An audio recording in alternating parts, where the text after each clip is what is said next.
Hi, my name is Eric Walker, and I have a little story to tell you today. I've never told the story to hardly anybody at all, except for maybe out with friends, having a few drinks. I think I spilled the beans to this story once, but it goes like this. It was about a year ago, and I was at the mall. I was outside of Barnes & Noble, and at this point in time, I was really fed up with my job. I was a middle school English teacher, just burned out after 8 years. I didn't have the passion for it anymore.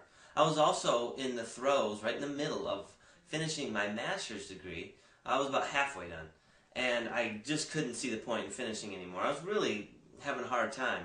I was hungry as a lion to flex my entrepreneurial spirit, and I really just wanted to do something different, but I didn't know what.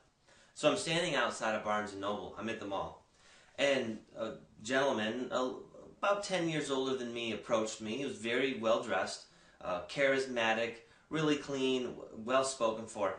He starts talking to me, just out of the blue. And he's really friendly, so friendly that I was about ready to tell him that I had a serious girlfriend. But after listening to him talk and talk and talk and kind of angle his way into it, he was pitching me on a business opportunity. Well, being the desperate person that I was in my personal life, he had caught me right at the right time. So I was listening intently, and I took his card, and I gave him a call about a week later. When I gave him a call, he said he was going to be presenting some information to a group of people at a hotel that was probably about a 10-minute drive away. So, it was kind of a pain in the butt. It was the middle of winter. It was January, February here in Michigan, where I live, and there was snow on the ground, so I had to get in my car and trudge all the way out to the hotel. No big deal, I can handle that. And so I started listening, and it was, be perfectly honest with you, just information about this company, XYZ, their pay plan, why they're so great, why this is such an opportunity to get into. And I got excited. I listened, but I still had more questions. And I am just somebody who asks a lot of questions, and if I don't get my questions answered, well, then I know that I can move on. So I called the gentleman on the phone, and I asked him some more questions, So he invited me to do just a one-on-one presentation at a coffee shop. Okay, so that was another week later. Same scenario. I'm kind of itching, I'm kind of hungry, I want more information. So I have to wait a week later, and finally we go to the coffee shop, and he gives me another presentation. And this time he was a little bit more, aggressive. He was very aggressive. He wanted me to join his opportunity. He was telling me how great it was. It'll only take me 3 months, is what he told me, of doing X, Y, and Z, and then I'll be able to, make so and so much per month and get out of that teaching job that I don't like anymore. And it was sort of appealing. I was listening. I wanted to do something. I was in had a desperate mentality. Anyway, but I didn't join. I actually wanted to find out a little bit more information, so I went over to his house on Sunday night. Every Sunday night, this guy had his whole team over to make phone calls. It was like a phone bank. You remember the phone banks you'd see in college? You get college jobs, you could work in the phone banks. Well, that's kind of like what it was. This guy had about 15 people over to his house. His wife was bringing out lemonade and cookies, and everybody else was just kind of frantically making calls and giving each other high fives when they said, "Hey, I got somebody to come to the next Wednesday's meeting." Anyway, so I was kind of just witnessing all this, kind of getting a behind-the-scenes look. I started going up to these individuals and asking them, how did you get these names? How did you get these phone numbers? And from one person, I heard what essentially amounted to the 3-foot rule. He said, well, I just worked the retail hours. I said, what do you mean you work the retail hours? He said, well, I go to the mall on Saturdays and Sundays from about noon until 6 o'clock, and I just try to talk to as many people as I can about my opportunity, and I try to get them to come to this meeting, meaning the Wednesday night meeting that they held.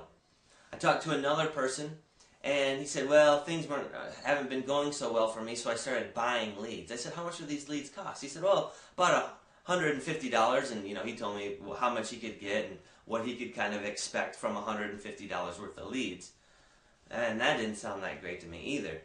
I talked to another person, and he said he just makes pole signs and he drops sizzle cards. Okay, another person said that they go to all the coffee and bagel shops in the area and they put their card on the bulletin board.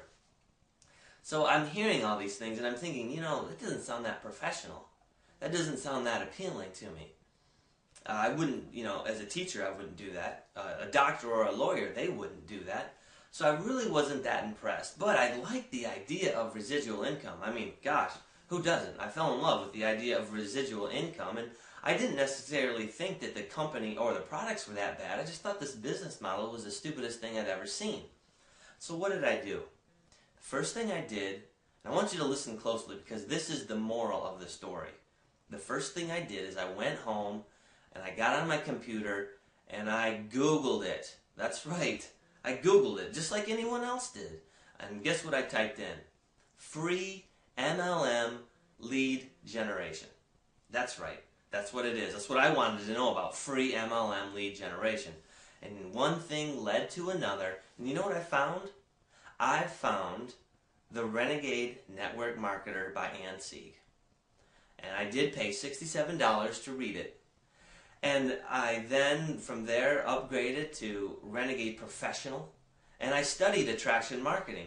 And I built a web of content. And I did that for about 6 to 8 months.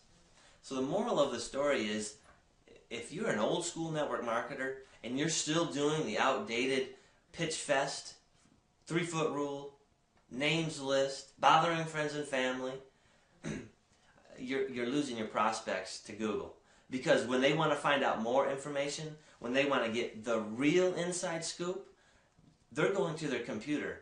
And when they type into Google and find valuable information, you're losing your leads.